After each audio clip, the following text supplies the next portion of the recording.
Penentuan mengenai bentuk pemerintahan negara Indonesia yang merdeka mulai dibahas dan diperdebatkan dalam rapat Badan Penyelidik Usaha-Usaha Persiapan Kemerdekaan atau BPUPK tanggal 10 Juli 1945 di Jakarta. Dalam rapat yang dipimpin oleh Dr. Kanjeng Raden Tumenggung Rajiman Wedyodiningrat itu, beberapa anggota mengemukakan pendapatnya tentang bentuk apa yang pantas diterapkan sebagai wujud pemerintahan negara Indonesia. Apakah itu bentuk monarki atau bentuk republik? Jika berbentuk republik, bagaimana kedudukan, penyebutan, serta mekanisme pemilihan kepala negaranya? Dan jika berbentuk kerajaan atau monarki, siapa sosok yang pantas menjadi Raja Indonesia?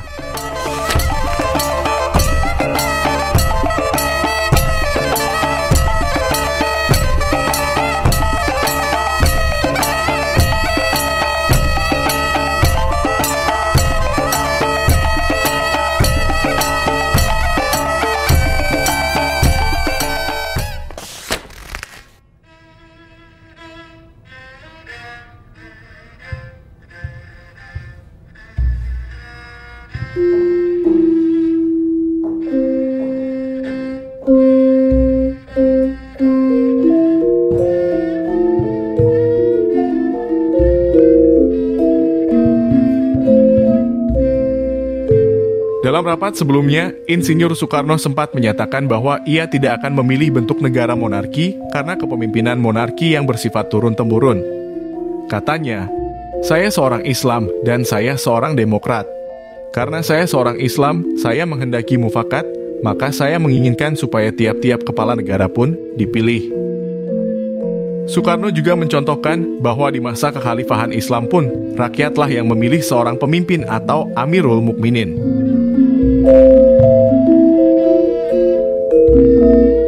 Pendapat langsung mengenai bentuk negara dalam rapat tersebut dikemukakan pertama kali oleh Kanjeng Raden Mas Tumenggung Wongsonegoro.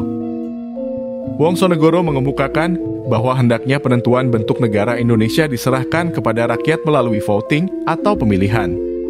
Rakyat, menurutnya, barangkali menginginkan bentuk republik. Tetapi jika pada akhirnya rakyat memilih bentuk selain republik, maka itulah yang harus disepakati. Dan karena republik merupakan istilah asing bagi masyarakat Indonesia ketika itu, sekali lagi menurut Wongsonegoro, maka diusulkan untuk menggunakan istilah kepala negara atau wali negara untuk sosok pemimpin Indonesia kelak. Tetapi, ia berpendapat bahwa bangsa Indonesia sebaiknya tidak takut untuk menciptakan suatu bentuk negara dan pemerintahan yang baru, dan berbeda dengan republik, misalnya, yang dianggap suatu bentuk negara yang tercipta dari Barat.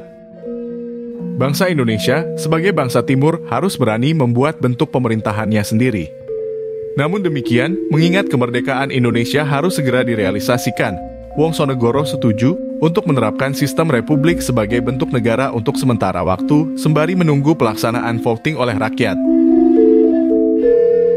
Dan menanggapi pendapat Wongsonegoro, Kanjeng Pangeran Haryo Wuryaningrat, yang sama seperti Wongsonegoro juga merupakan perwakilan dari Surakarta, mengatakan bahwa hendaknya pembahasan tidak berkutat pada pemilihan bentuk negara semata, melainkan juga tentang dasar negara yang harus segera diputuskan. Pendapat selanjutnya dikemukakan oleh Ki Bagus Hadikusumo, perwakilan dari Yogyakarta yang ketika itu menjabat sebagai Ketua Umum Pimpinan Pusat Muhammadiyah.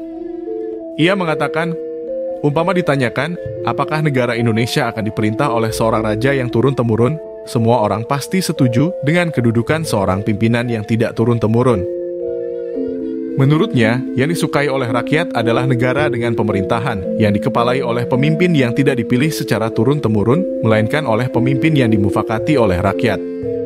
Meskipun republik adalah istilah asing, republik dapat diartikan ke dalam bahasa Indonesia sebagai bentuk pemerintahan yang berdasarkan kedaulatan rakyat.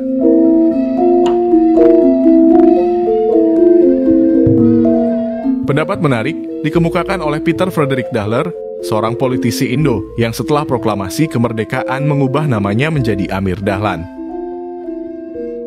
Meskipun Dahler menyatakan diri sebagai seorang Republikan 100%, namun mengenai pilihan bentuk negara Indonesia, ia mengusulkan supaya dipilihlah bentuk monarki atau kerajaan.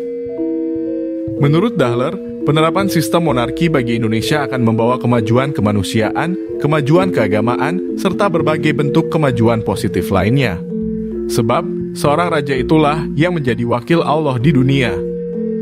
Sistem pemerintahan monarki dianggapnya masih memiliki ikatan dengan masyarakat Indonesia, yang menurut Dahler masih berpegang teguh pada budaya, tradisi, serta adat istiadat yang luhur. Walau begitu, Dahler mengatakan bahwa seandainya yang terpilih kemudian adalah sistem pemerintahan republik, maka ia pun tidak akan menolaknya sama sekali.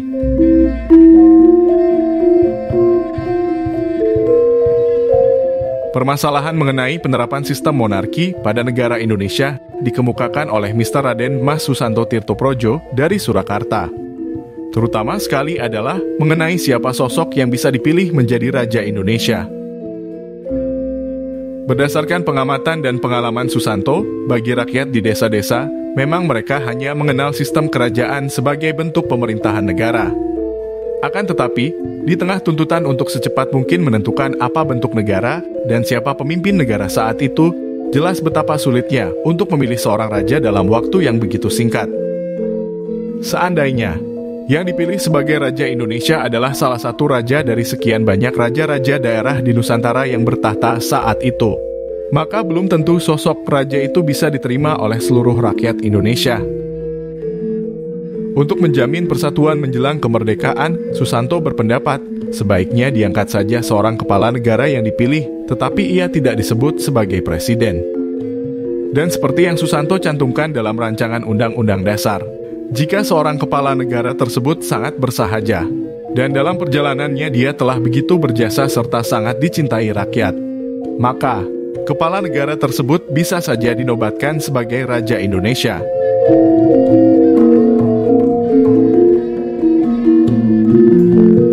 Pendapat lain dikemukakan oleh Dr. Sukiman Wiryo Sanjoyo yang mengutarakan bahwa baik soal republik atau monarki, menurutnya itu hanya semata etiket saja, alias formalitas di atas kertas. Sebab, di dalam sistem pemerintahan itu kelak harus terjamin bahwa kekuasaan harus berada pada kedaulatan rakyat. Bahkan di abad modern ini, banyak negara monarki yang sudah tidak bersifat feodal atau despotis. Sukiman membandingkannya dengan pemerintahan kerajaan Inggris yang meskipun dipimpin oleh seorang raja, namun pada prakteknya ia adalah republik karena kedaulatan pemerintahannya berada di tangan rakyat. Ia juga mengusulkan, karena sebagian orang masih menginginkan bentuk monarki. Akan tetapi di sisi lain banyak yang berkeinginan bahwa seorang pemimpin hendaknya tidak terpilih secara turun-temurun. Jika itu merupakan suatu hal yang bisa menjaga utuhnya persatuan bangsa, mungkin dapat diterapkan sebuah bentuk pemerintahan monarki, namun dengan pemimpin yang dipilih, dan tidak berdasarkan pada sistem turun-temurun. Dan ketika Soekarno bertanya, lantas apakah kepala negara yang dipilih itu akan menjabat seumur hidup? Sukiman menjawab, misalnya dapat diusulkan kalau kepala negara Indonesia dapat menjabat sampai usia 60 tahun. Yang jelas, pemimpin itu menjabat tidak berdasarkan sistem turun-temurun. Sementara itu, Raden Soekardjo Wiryopranoto berpendapat, sebaiknya negara Indonesia berpemerintahan republik karena republiklah yang dianggap dekat sekali dengan prinsip gotong royong. Namun yang lebih penting dari itu, baik republik ataupun monarki adalah mengenai sosok kepala negara yang menjadi pemimpinnya. Seorang pemimpin harus bisa menghadirkan keadilan, kedamaian, dan kesatuan, terlebih lagi saat itu Indonesia tengah berada dalam kondisi Perang Dunia Kedua.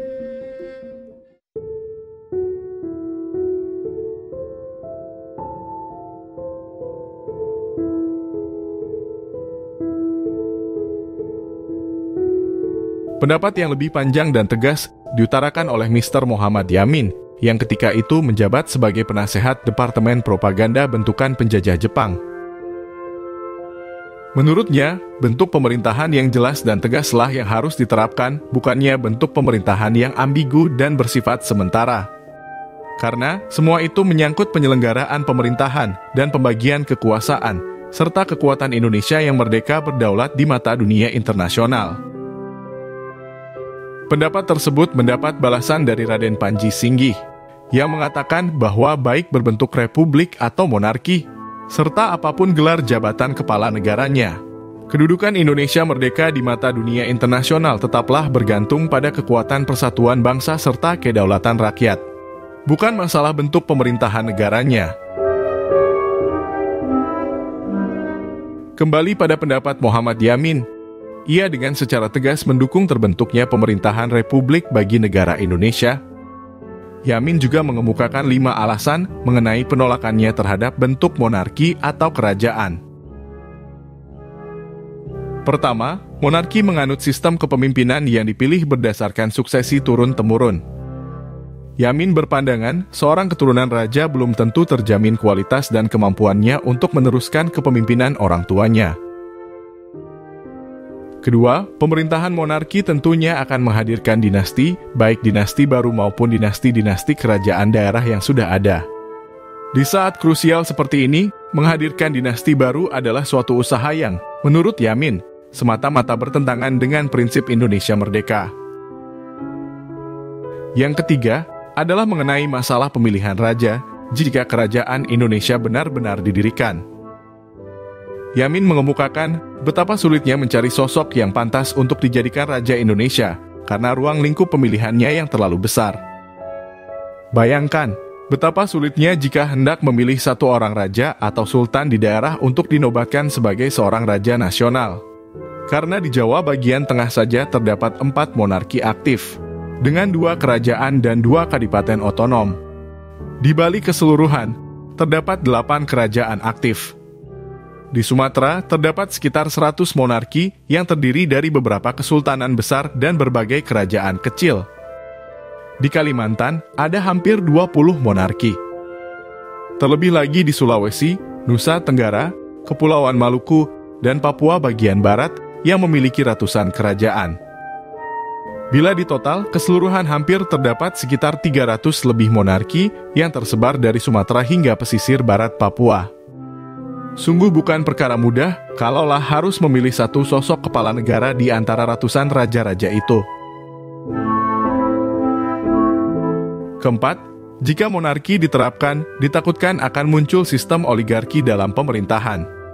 Yamin yakin bahwa kekuasaan raja dan dinastinya dapat dibatasi dengan penerapan konstitusi, seperti yang terjadi di negara-negara Eropa, termasuk Belanda. Akan tetapi, Yamin beranggapan bahwa monarki tidak dapat mengejawantahkan prinsip kekuasaan di tangan rakyat yang hanya bisa terrealisasi sepenuhnya dalam sistem republik. Yang kelima adalah kenyataan bahwa di era modern ini, tradisi monarki zaman dahulu di Indonesia dianggapnya telah berakhir.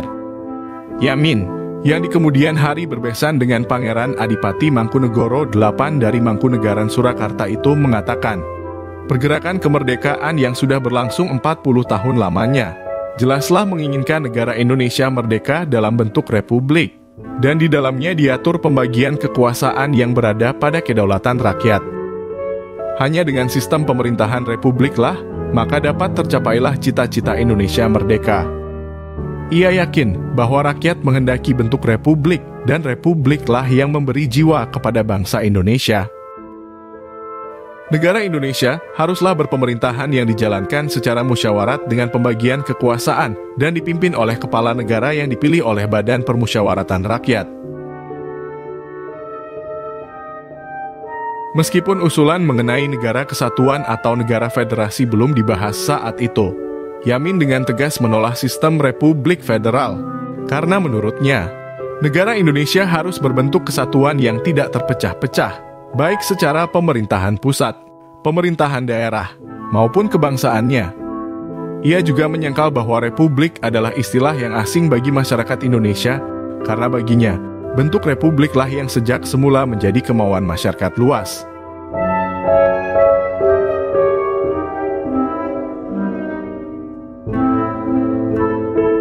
Pendapat terakhir dikemukakan oleh Kiai Haji Sanusi dari Sukabumi yang menyampaikan pandangannya dari kacamata Islam.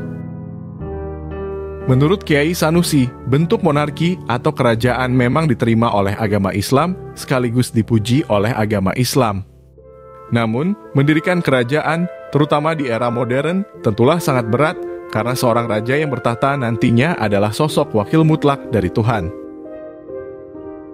Ia tidak boleh dipotong, dibelah, atau dipecah, dan kedudukannya haruslah terus-menerus dengan suksesi tahta yang turun-temurun. Oleh karena itu, orang yang menjadi raja harus orang yang sangat suci. Menurut Kiai Sanusi, kalau orang itu hanya suci saja tidaklah pantas menjadi raja, maka ia harus 100 kali suci. Kiai Sanusi memaparkan, dalam Al-Quran ditegaskan bahwa sosok raja tidak boleh hanya memikirkan dirinya sendiri atau keluarganya semata. Dia harus memikirkan kepentingan rakyat, kepentingan umum, dan tidak terpengaruh oleh nafsu keduniawian. Jika sosok raja itu belum suci, maka pastilah ia akan mendatangkan kerusakan, bahkan kebinasaan. Maka, bila pada akhirnya dalam tempo singkat diharuskan untuk mengangkat seorang raja, dikhawatirkan hal itu akan membawa ketidakstabilan dan mendatangkan perpecahan bangsa.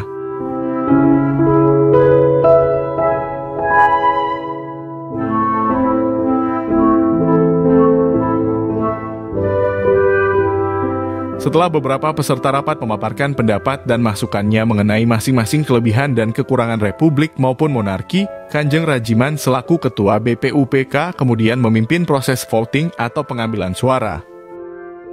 Ketika itu, sebanyak 64 orang menghadiri rapat, termasuk tokoh-tokoh yang sudah menyampaikan pendapatnya. Mereka memilih satu di antara republik atau monarki dengan cara menuliskan pilihannya pada secari kertas yang kemudian dikumpulkan dan dihitung secara terbuka.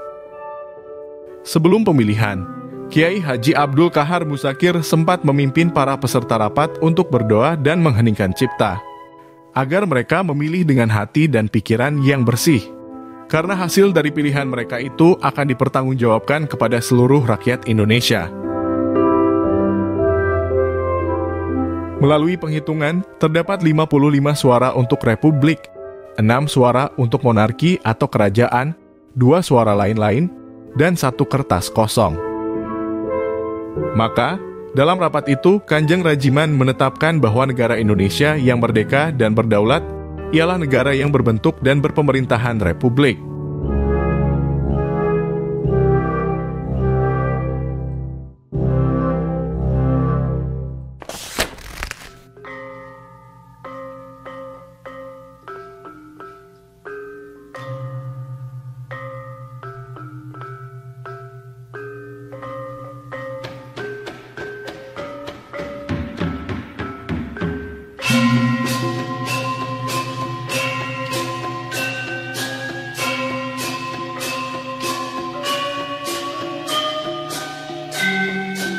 Dari berbagai pendapat dan masukan yang diberikan oleh beberapa peserta rapat BPUPK pada 10 Juli 1945 tersebut, dapat dilihat bahwa bangsa Indonesia sudah sangat jelas menginginkan bentuk pemerintahan republik, dengan kepala negara yang dipilih dan tidak bersistem suksesi turun-temurun.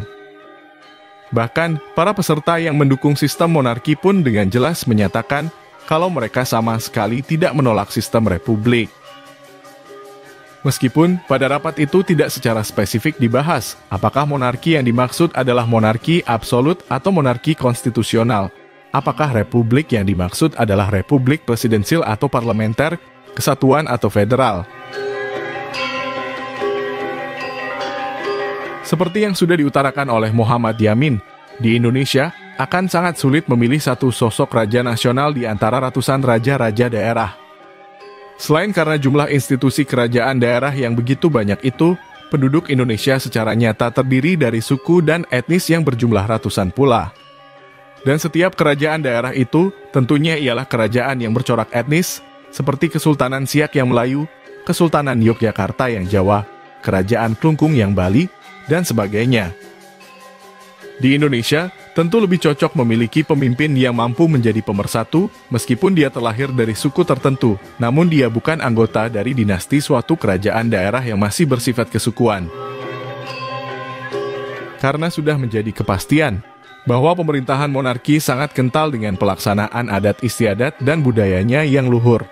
Maka jika pemerintahan monarki Indonesia diterapkan, adat istiadat kerajaan nasional seperti apa yang akan digunakan? Bila mengacu pada adat istiadat dari satu atau dua suku saja, tentunya hal itu akan menimbulkan kekecewaan bagi banyak suku lainnya. Dan sudah pasti, permasalahan tersebut bisa menghasilkan perpecahan bangsa. Meskipun terdapat pula negara monarki yang berpenduduk multi etnis, seperti Kerajaan Inggris dan Kerajaan Malaysia, misalnya. Namun jika dibandingkan dengan Indonesia, kondisi keberagaman suku dan budaya mereka sangatlah jauh lebih rendah. Bahkan dengan menggunakan sistem monarki konstitusional dengan jabatan raja bergilir setiap 5 tahun seperti yang terjadi di Malaysia sekalipun, itu hampir tidak mungkin dapat diterapkan di Indonesia. Karena sekali lagi, jumlah monarki di Indonesia mencapai ratusan, dan tiap-tiap monarki itu memiliki kedudukan dan derajat yang berbeda-beda antara satu dengan lainnya.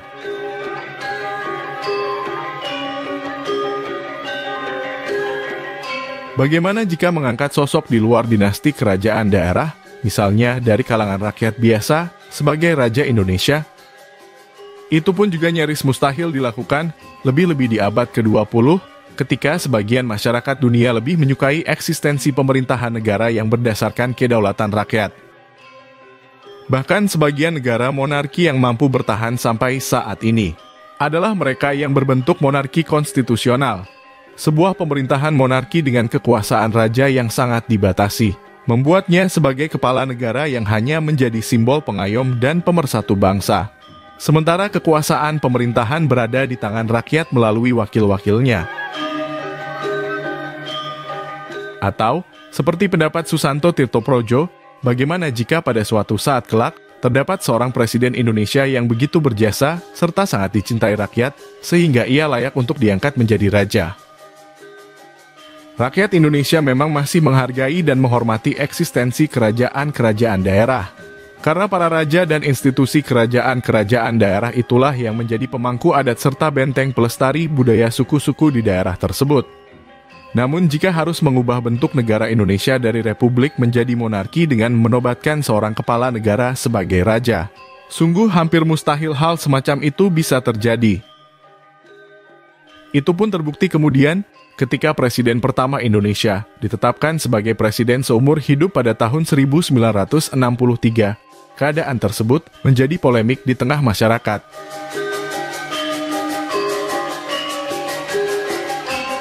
Maka, bentuk pemerintahan republik lah yang memang paling cocok untuk negara Indonesia, sebuah negara kepulauan raya yang masyarakatnya terdiri dari berbagai macam suku dan adat budaya.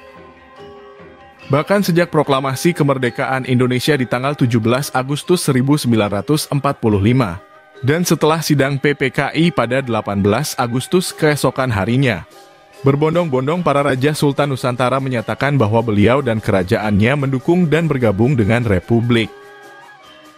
Susuhunan Pakubuwono XII dari Surakarta dan Pangeran Adipati Mangkunegoro VIII dari Mangkunegaran adalah dua pemimpin monarki daerah pertama yang menyatakan berdiri di belakang pemerintah Republik Indonesia. Kemudian, disusul dengan raja-raja lain seperti Sultan Yogyakarta, Pangeran Adipati Pakualaman, Sultan dan Putra Mahkota Serdang, Sultan Siak, Sultan Pelalawan, Sultan Kota Waringin, dan lain sebagainya. Itu artinya, bentuk negara republik yang diterapkan di Indonesia secara nyata mendapat dukungan dari para pemimpin monarki-monarki Nusantara. Waktu terus berjalan dan zaman pun berganti. Semua memang ada masanya, namun semoga Negara Kesatuan Republik Indonesia ini tetap dirgahayu abadi.